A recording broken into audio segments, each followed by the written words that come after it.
Every Horus Heresy video you've ever watched tells you the same thing. The Emperor was an idiot who didn't talk to his sons, a bad father, arrogant beyond reason, too proud to sit his genetically engineered demigod children down and explain the warp, explain chaos, explain why the galaxy is a screaming nightmare dimension held together with duct tape and denial. Here's what those videos never mention. The Emperor told Malcador privately that if he revealed the full truth about chaos to all of his sons, every single Primarch would have fallen. All 18. That exchange, established in canonical sources including The Board is Set and elaborated within The Master of Mankind, was a strategic assessment between two ancient beings who'd been waging a shadow war against entities in the warp for longer than most civilizations had existed. Malcador the Sigillite, the one person in the galaxy the Emperor trusted enough to hear it, received the math directly. Full disclosure meant total loss. 18 sons exposed to the full nature of chaos meant 18 sons corrupted. His silence, that infuriating refusal to explain anything, cut the casualties in half. Only 9 fell. 9 held. So the next time someone drops, "The Emperor should have just talked to his kids," in a comment section, what exactly do they think they know that a 40,000-year-old psychic god king didn't?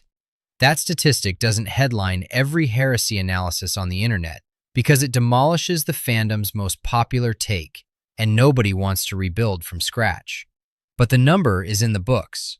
Once you accept it, you have to grapple with why telling the truth would have been that catastrophic. Why knowledge, something we instinctively treat as protective, functioned as a weapon when the subject was chaos. The answer sits inside a fundamental truth about the chaos gods that the Warhammer community, a community that thinks in gaming terms daily, has never built into a full argument. The chaos gods are support class. They amplify, corrupt, whisper, empower, and erode. What already exists inside a mortal mind becomes raw material, cranked and twisted until the host shatters. But the gods can't create from nothing. They can't build. Every weapon in their arsenal requires a host who is already cracking. Khorne, Nurgle, Tzeentch, Slaanesh. 4 entities born from the warp, a parallel dimension of raw psychic energy that reflects and feeds on the emotions of every sentient creature in the galaxy. Khorne feeds on rage and martial fury already simmering in a warrior's chest. Nurgle gorges on the exhausted surrender to entropy living inside a soldier who's watched too many friends die. Tzeentch exploits the desperate hunger for forbidden knowledge burning in a scholar who can't stop turning pages. And Slaanesh luxuriates in the pursuit of perfection and sensation already pushing an artist past the threshold of sanity. The operative word in every case, already. Khorne can't inject bloodlust into a pacifist's empty veins. Tzeentch can't spark curiosity in a mind that has none. The mechanism is amplification. Always. Corruption. Always. These entities never engineered the species that produce the emotions they feed on. They never built the civilizations whose collapse sustains them, never forged a weapon or constructed a fortress or created a Primarch. Every traitor legionnaire who ever swung a corrupted blade was originally built by the Emperor's own gene rights. Every demon world in the Eye of Terror was a planet that existed before chaos twisted it. The ruinous powers are the galaxy's most terrifying parasites. But parasites is what they are, dependent on hosts whose cracks they can widen. Strip away the mortals, remove the champions, deny them anyone to empower, and 4 galaxy-shaking entities are left screaming into a void that can't hear them. In any MOBA, the counter to a support-heavy composition is brutally simple. Deny the support its targets. The Imperial truth, enforced rationalist atheism imposed on every world brought into compliance, was the Emperor's version of that counter, scaled to a galaxy. A population that doesn't believe in gods can't feed gods with the psychic energy of worship. A Primarch who's never heard of Khorne can't be seduced by promises that reference Khorne's power. Ignorance was the armor. And the 20 Primarchs were simultaneously his most powerful weapons and his most dangerous vulnerabilities. Each engineered with towering intellect, superhuman physiology, and a psychic signature bright enough to attract warp predators across the immaterium. Each also a person, a being with an ego, wounds, a hunger for approval, a capacity for resentment. Those psychological textures came pre-installed. Chaos needed nothing more than access. A moment of doubt, a whisper about what Father was hiding, a single fracture wide enough to thread corruption through. Every piece of information about the warp was a potential attack vector. Every revelation about chaos was a door that, once opened, could never be fully closed again. The Emperor's information lockdown was quarantine protocol against an infection that spreads through knowledge itself. Malcador's conversation gives us the projection. Without the lockdown, all 18 fall. With it, 9 hold. Ugly math. Cold math. The best anyone has ever managed against an enemy that weaponizes your own soldiers' insecurities. The heresy ignited around 005 to 006.M31 because that quarantine worked imperfectly against an enemy with infinite patience and intimate knowledge of every flaw in every Primarch's psyche. Erebus, universally despised, chaos-corrupted word-bearer chaplain, served as the mortal hand that tipped the first domino toward Horus Lupercal. But Erebus alone didn't turn the War Master. What broke Horus was a near-fatal wound on the moon of Davin, a chaos-saturated ritual that dragged his consciousness into the warp, and visions carefully curated by all 4 gods to show him a future too terrible to accept. Horus's ambition, his pride, his deep-seated fear that the Emperor intended to abandon his sons once the crusade was finished. The cracks existed before any god touched them. Chaos found those fractures and amplified them until the War Master shattered along fault lines that were always there. One by one, the other traitors followed. Every fall confirmed the same structural pattern: pre-existing vulnerability, external amplification, catastrophic break. Lorgar Aurelian had been driven to his knees at the burning of Monarchia, the perfect city his legion built to honor the Emperor as a god, raised on the Emperor's own orders in a public humiliation so devastating it broke something fundamental inside him. His need for worship, that desperate hunger for divine meaning in a cosmos the Imperial truth insisted was godless, predated any contact with chaos by years. Lorgar was already hollowed out before the ruinous powers offered to fill the void. Angron arrived in the Emperor's service with the butcher's nails already fused to his brainstem, cybernetic implants hammered into his skull by the slavers of Nuceria, flooding his consciousness with uncontrollable rage and slowly, irreversibly killing him. Khorne barely had to whisper. The fury was mechanically enforced, impossible to remove without destroying the host. Perturabo had spent decades grinding through the most thankless sieges of the Great Crusade. Trenches choked with mud and corpse gas. Walls taken at catastrophic cost while Dorn and Guilliman received the glory. Nobody, from the Emperor on down, ever once acknowledged that the Iron Warriors bled more and received less than any other legion. By the time chaos came knocking, the resentment was already a canyon. Mortarion surrendered to Nurgle after his entire Death Guard legion was trapped in a psychic plague so agonizing that even his superhuman tolerance finally broke. He accepted the only entity offering relief. Fulgrim's lifelong pursuit of absolute perfection, the trait that made the Emperor's children the most aesthetically refined legion in the Imperium, became the door through which Slaanesh slithered. The desire for perfection already contained the seed of excess. Conrad Kurz had been drowning in prophetic visions of his own death and the futility of justice since before the Emperor found him on Nostromo, his fatalism so deeply embedded that corruption barely required effort. Alfarius Omegon made what they believed was a pragmatic, calculated decision, intelligence suggesting Horus's victory might save more lives in the long run, a fracture born of moral flexibility rather than raw emotion. 9 Primarchs, and every one was already damaged before the Chaos Gods made contact. No previously whole mind was broken from the outside. No vulnerability was manufactured that didn't already exist. The parasites found cracks and widened them. That's all they've ever been able to do. Magnus the Red proves this pattern at its most devastating extreme, because Magnus is what happens when a Primarch gets partial knowledge of the warp and mistakes it for mastery. Lord of the Thousand Suns, the sorcerer king of Prospero, Magnus possessed psychic talent on a scale that dwarfed virtually every other Primarch. He could project his consciousness across the galaxy and commune with entities in the immaterium that would have driven a lesser mind catatonic. He had more insight into the warp's nature than virtually any other Primarch and more direct experience with its inhabitants. He studied it, bargained with it, made the entire screaming dimension of predatory psychic entities his life's work. And he treated all of it as a gigantic toy rather than a loaded weapon. The Emperor tried to impose limits. The Council of Nicaea, convened before the heresy's outbreak at the Emperor's command, specifically decreed that the Thousand Suns' sorcerous practices must cease, that the use of warp-derived psychic power beyond sanctioned limits was forbidden. Magnus agreed publicly and continued his research privately, certain that his mastery was sufficient to navigate the dangers.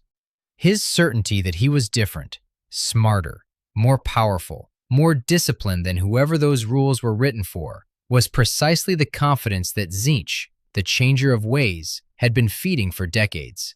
Tzeentch doesn't generate curiosity from nothing. The god finds the mind already reaching for forbidden knowledge and makes the reach feel effortless. A door left slightly more ajar than it should have been, an insight arriving with suspicious ease, a bargain whose cost seemed negligible at the moment of signing. Magnus's relationship with the warp was parasitic amplification, operating on a host too brilliant to recognize that his brilliance was the very thing being exploited. Then he destroyed the Emperor's greatest project in a single act of love. Beneath the Imperial Palace on Terra, the Emperor had been channeling immense psychic power through the device that would become the Golden Throne.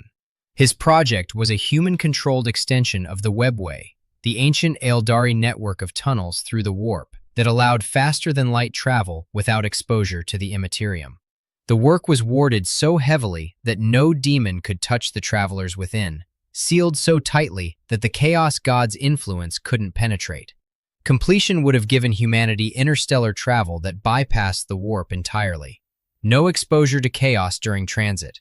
This project would have rendered warp travel, and with it, one of Chaos's primary vectors for contact with mortal minds, obsolete. A permanent firewall built in physical architecture rather than in forced ignorance. When Magnus learned of Horus's betrayal through his psychic sight, and he learned before almost anyone else, because his gifts genuinely were that powerful, he did what any loving son would do, tried to warn his father. He gathered the full might of his psychic ability, aimed it across the impossible distance between Prospero and Terra, and fired a message directly at the Emperor. That message, propelled by sorcery the Council of Nicaea had explicitly forbidden, punched through every ward the Emperor had layered around the webway project. It ripped a wound in the fabric of reality directly into the sealed corridor beneath the palace. Demons began pouring through the breach, shrieking Neverborn clawing into corridors that had been sealed against exactly this kind of incursion, flooding the webway extension with entities that should never have existed in that space. The webway extension, humanity's best hope for a future free of chaos, was crippled beyond immediate repair. The Emperor abandoned his work. He anchored himself to the Golden Throne as a psychic tourniquet, the only force preventing the breach from widening and swallowing Terra itself. From that moment forward, the most powerful being in the Imperium was chained to a device in the palace's sublevels, holding shut a door his own son had kicked open. Without that breach, the Emperor would have been free to take the field against Horus in person. 40 millennia of accumulated psychic power. A being who'd faced the Chaos Gods directly and survived. A presence on the battlefield that could have ended the rebellion before it consumed half the galaxy. Instead, the Emperor sat immobilized while his empire burned. Magnus, brilliant, well-intentioned, knowledgeable Magnus, handed the traitors the single advantage they needed to survive, because he understood just enough about the warp to be maximally dangerous and not nearly enough to be safe. Magnus's breach is canonically the only reason the traitors weren't crushed by the Emperor immediately. Tzeentch found the arrogance of a genius, the love of a son, the defiance of a Primarch who believed rules applied to lesser minds, and amplified all of it into an act that shattered the one project capable of ending the parasitic god's influence over humanity permanently. If this is what happened to the Primarch with the most knowledge of the warp, the one who had more information than almost any of his brothers, then the Emperor's decision to keep the rest of them in the dark reads as the only sane play available. Where Magnus proved that knowledge was the vulnerability, Sanguinius proved what the Emperor's containment model could produce when the parasitic gods couldn't find their way in. Primarch of the Blood Angels, the Angel of Baal, Sanguinius carried vulnerabilities that should have made him a prime target for corruption. The Red Thirst was a genetic flaw woven into the Blood Angel's gene seed, a near vampiric hunger for blood, a craving so visceral that suppressing it required conscious, exhausting effort from every son who carried the trait. The Black Rage ran even deeper, a psychic echo of Sanguinius's own death that would, across 10,000 years of future history, drive his sons into howling madness as they relived the angel's final moments in an endless loop of grief and fury. Khorne could have gorged on the bloodlust for centuries. Nurgle could have whispered about the futility of fighting a genetic curse destined to outlive its creator. Slaanesh could have dangled transcendence beyond the flaw, a perfection the impure gene seed would never allow naturally.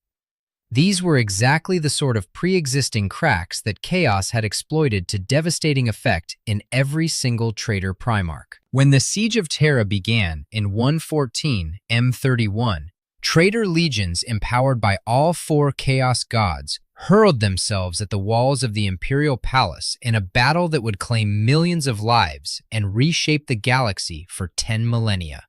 Sanguinius stood at the center of that storm and gave the Chaos gods absolutely nothing to work with.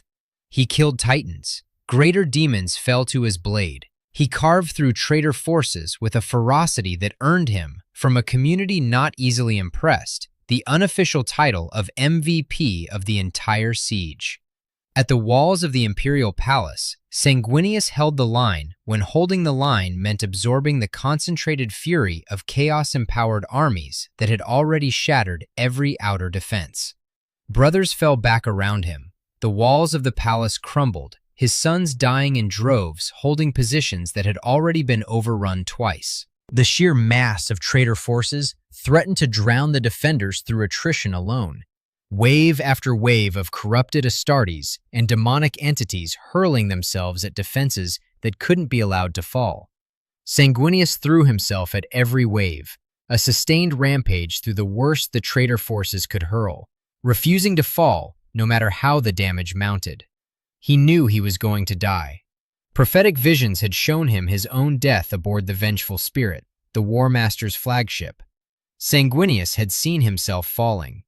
He understood what boarding that ship would cost him, and when the moment came, the angel went anyway. Broken, bleeding from wounds sustained across weeks of continuous combat, carrying the accumulated damage of being, functionally, the single most important defender the palace had fielded. He faced Horus aboard that ship. Horus Lupercal, the War Master, once humanity's brightest hope, now swollen with the combined power of all four Chaos gods running through his veins. The outcome was never in doubt. Sanguinius fell aboard the Vengeful Spirit, but he didn't die quietly. He wounded the War Master deeply enough, degraded the Chaos god's investment sufficiently, that when the Emperor finally confronted his favored son, the killing blow was possible. Sanguinius died so the Emperor could end it. He'd carried every vulnerability Chaos had used to break his brothers: the bloodlust, the genetic curse, the foreknowledge of a death he couldn't prevent. None of it was enough. His loyalty ran deeper than any understanding of Chaos or the warp could reach, rooted in a character so fundamentally resolved that knowledge of his own doom only made him fight harder. The Chaos gods threw their amplification at Sanguinius and found nothing to grab. no resentment deep enough to widen into betrayal, no ambition they could twist toward rebellion, no despair they could crack open. He wasn't ignorant of suffering. He'd carried the weight of his legion's genetic curse his entire life. He simply refused to let that suffering become the fracture that let the infection in. Magnus and Sanguinius. One had more knowledge of the warp than virtually any brother and accidentally destroyed humanity's greatest hope. The other had less knowledge and far more personal vulnerability, and spent his last breath ensuring the Emperor could finish the fight. The Emperor's containment strategy didn't produce perfect outcomes. It produced the best available outcomes against an enemy whose entire operational model depends on exploiting imperfection.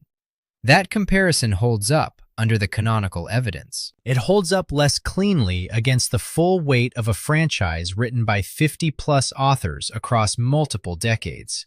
The Emperor's treatment of certain sons, his public humiliation of Lorgar at Monarchia, his apparent indifference to the Butcher's Nails slowly killing Angron, his failure to acknowledge Perturabo's decades of thankless service. These decisions genuinely look indefensible on the surface. One sharp critic in the community nailed it. The Emperor's all-too-obvious stupidity towards some of his sons is at times the biggest weakness of the Horus Heresy.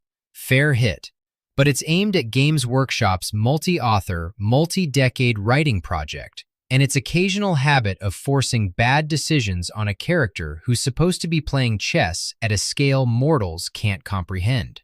The Malcador conversation exists in canon alongside those moments. When in-universe strategic dialogue and the narrative conveniences of a shared fiction project contradict each other, the assessment a character delivers privately to his most trusted advisor carries more weight than plot beats engineered to make individual Primarchs fall on schedule.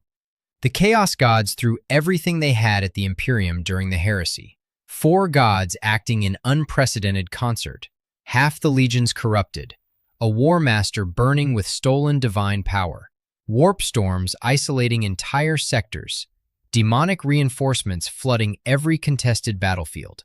They marshaled the most devastating combined offensive the galaxy had ever seen, and they still needed Horus to do the fighting. Still needed Magnus to break the webway. Still couldn't touch Sanguinius. They amplified and corrupted and whispered and screamed, deployed every tool in the support class arsenal, and at no point during the entire conflict did a single Chaos God independently create a threat that didn't start as the Emperor's own work turned against him. Every traitor was built in the Emperor's gene labs. Every demon world in the Eye of Terror was a planet that existed before Chaos twisted it. The Emperor understood this from the start. His silence wasn't the mistake. It was the containment strategy, calibrated against an infection that spreads through knowledge, executed by a being who'd studied that infection for 40,000 years before anyone else in the Imperium was born. It worked exactly as well as any strategy could when the enemy lives inside your soldiers' doubts. 9 out of 18 held.